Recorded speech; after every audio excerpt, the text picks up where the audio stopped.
ಸಿದ್ದರಾಮಯ್ಯ ನೇತೃತ್ವದಲ್ಲಿ ಇಂದು ಸಂಪುಟ ಸಭೆ ನಡೆಯಲಿದೆ. ಬೆಂಗಳೂರು ಕಾಲ್ತುಳಿತ ಪ್ರಕರಣಕ್ಕೆ ಇಂದು ಮುಕ್ತಿ ಸಿಗುತ್ತಾ ಎನ್ನುವಂತಹ ಪ್ರಶ್ನೆ. ಸಭೆಯಲ್ಲಿ ಕಾಲ್ತುಳಿತ ಪ್ರಕರಣದ ಬಗ್ಗೆ ಗಂಭೀರ ಚರ್ಚೆಯಾಗುವಂತಹ ಸಾಧ್ಯತೆ ಇದೆ. ನಿವೃತ್ತ ನ್ಯಾಯಮೂರ್ತಿ Michael D Cunha committee report ಬಗ್ಗೆ ಚರ್ಚೆಯಾಗಲಿದೆ. ಇನ್ನು ಘಟನೆಗೆ 4 ಸಂಸ್ಥೆಗಳನ್ನು ಐಡೆಂಟಿಫೈ ಮಾಡಿದೆ ಆಯೋಗ.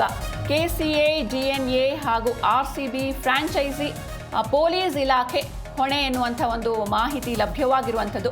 ಇದನ್ನ ಮುಂದಿಟ್ಟುಕೊಂಡು ಕ್ರಮದ ಬಗ್ಗೆ ಗಂಭೀರವಾದಂತಹ ಚರ್ಚೆ ನಡೆಯಲಿದೆ. ಸಿಎಂ ಸಿದ್ದರಾಮಯ್ಯ ನೇತೃತ್ವದಲ್ಲಿ ಇಂದು ಸಂಪುಟ ಸಭೆ ನಡೆಯಲಿದೆ.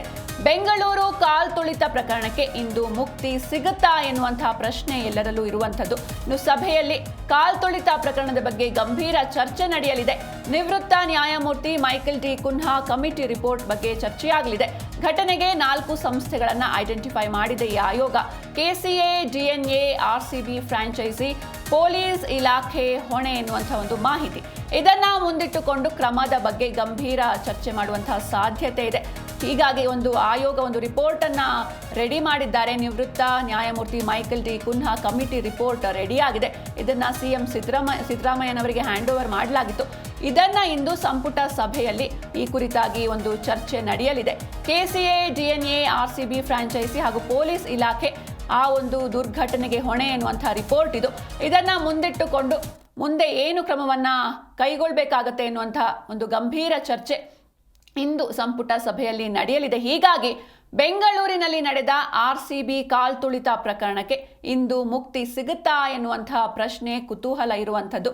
ಸಭೆಯಲ್ಲಿ ಕಾಲ್ತುಳಿತ ಪ್ರಕರಣದ ಬಗ್ಗೆ ಗಂಭೀರ ಚರ್ಚೆಯಾಗಲಿದೆ.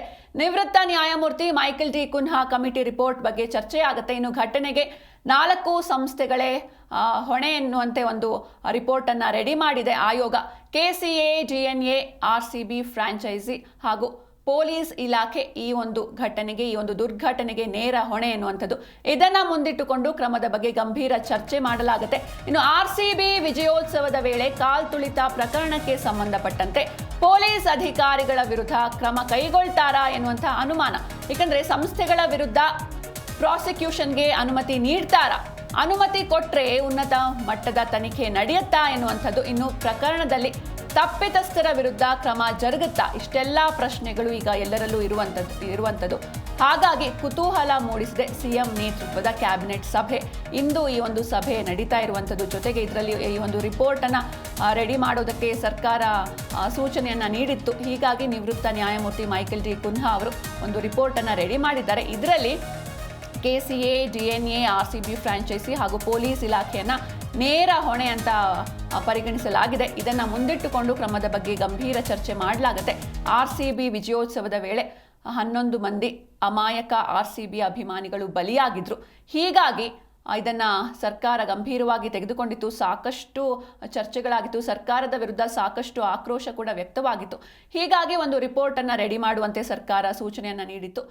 ನ್ಯಾಯಮೂರ್ತಿ ಮೈಕೆಲ್ ಡಿ ಕುನ್ಹಾ, ನಿವೃತ್ತ ನ್ಯಾಯಮೂರ್ತಿ ಮೈಕೆಲ್ ಡಿ ಕುನ್ಹಾ ಅವರು ಅವರ ಒಂದು ಕಮಿಟಿ ರಿಪೋರ್ಟ್ ಅನ್ನ ರೆಡಿ ಮಾಡಿದೆ. ಇದರಲ್ಲಿ 4 ಸಂಸ್ಥೆಗಳನ್ನು ಐಡೆಂಟಿಫೈ ಮಾಡಿದೆ ಆಯೋಗ. ಕೆಸಿಎ, ಡಿಎನ್ಎ, ಆರ್ಸಿಬಿ ಫ್ರಾಂಚೈಸಿ ಹಾಗೂ ಪೊಲೀಸ್ ಇಲಾಖೆಯೇ ಇದಕ್ಕೆ ನೇರ ಹೊಣೆ ಎನ್ನುವಂಥದ್ದು. ಹೀಗಾಗಿ ಪೊಲೀಸ್ ಅಧಿಕಾರಿಗಳ ವಿರುದ್ಧ ಕ್ರಮ ಕೈಗೊಳ್ತಾರಾ ಎನ್ನುವಂತಹ ಒಂದು ಪ್ರಶ್ನೆ. ಜೊತೆಗೆ ಸಂಸ್ಥೆಗಳ ವಿರುದ್ಧ ಪ್ರಾಸಿಕ್ಯೂಷನ್ಗೆ ಅನುಮತಿ ನೀಡ್ತಾರಾ, ಅನುಮತಿ ಕೊಟ್ರೆ ಉನ್ನತ ಮಟ್ಟದ ತನಿಖೆ ನಡೆಯುತ್ತಾ, ಜೊತೆಗೆ ಪ್ರಕರಣದಲ್ಲಿ ತಪ್ಪಿತಸ್ಥರ ವಿರುದ್ಧ ಕ್ರಮ ಜರುಗುತ್ತಾ ಎನ್ನುವಂತಹ ಸಾಕಷ್ಟು ಪ್ರಶ್ನೆಗಳು ಇರುವಂಥದ್ದು. ಹೀಗಾಗಿ ಕುತೂಹಲ ಮೂಡಿಸಿದೆ ಸಿಎಂ ನೇತೃತ್ವದ ಕ್ಯಾಬಿನೆಟ್ ಸಭೆ. ಇಂದು ಈ ಒಂದು ಸಭೆ ನಡೀತಾ ಇರುವಂಥದ್ದು. ಯಾವಾಗ ಈ ರಿಪೋರ್ಟ್ ಅನ್ನ ಹ್ಯಾಂಡ್ ಓವರ್ ಮಾಡಿದ್ರು ಅಲ್ಲಿಂದಲೂ ಕೂಡ ಯಾವಾಗ ಇದ್ರ ಬಗ್ಗೆ ಚರ್ಚೆ ಆಗುತ್ತೆ, ಯಾವಾಗ ಇದ್ರ ಬಗ್ಗೆ ಫೈನಲ್ ಅನೌನ್ಸ್ಮೆಂಟ್ ಬರುತ್ತೆ, ಆ ರಿಪೋರ್ಟ್ ಅಲ್ಲಿ ಏನೇನಿದೆ, ಇದೆಲ್ಲದರ ಕುರಿತಾಗಿ ಸಾಕಷ್ಟು ಚರ್ಚೆಗಳು ಆಗ್ತಾ ಇತ್ತು. ಸಂಪುಟ ಸಭೆಯಲ್ಲಿ ಈ ಕುರಿತಾಗಿ ಚರ್ಚೆಯನ್ನು ಮಾಡಲಾಗುತ್ತೆ ಅನ್ನುವಂಥ ಮಾಹಿತಿ ಕೂಡ ಲಭ್ಯವಾಗಿತ್ತು. ಈಗ ಕೊನೆಗೂ ಆ ದಿನ ಬಂದಿದೆ. ಇಂದು ಸಂಪುಟ ಸಭೆ ನಡೆಯಲಿದೆ.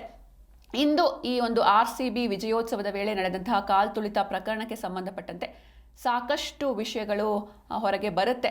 ಬೆಂಗಳೂರು ಕಾಲ್ತುಳಿತ ಪ್ರಕರಣಕ್ಕೆ ಇಂದು ಮುಕ್ತಿ ಸಿಗುತ್ತಾ ಎನ್ನುವಂಥ ಒಂದು ಪ್ರಶ್ನೆ ಕೂಡ ಹಲವರಲ್ಲಿ ಇರುವಂಥದ್ದು.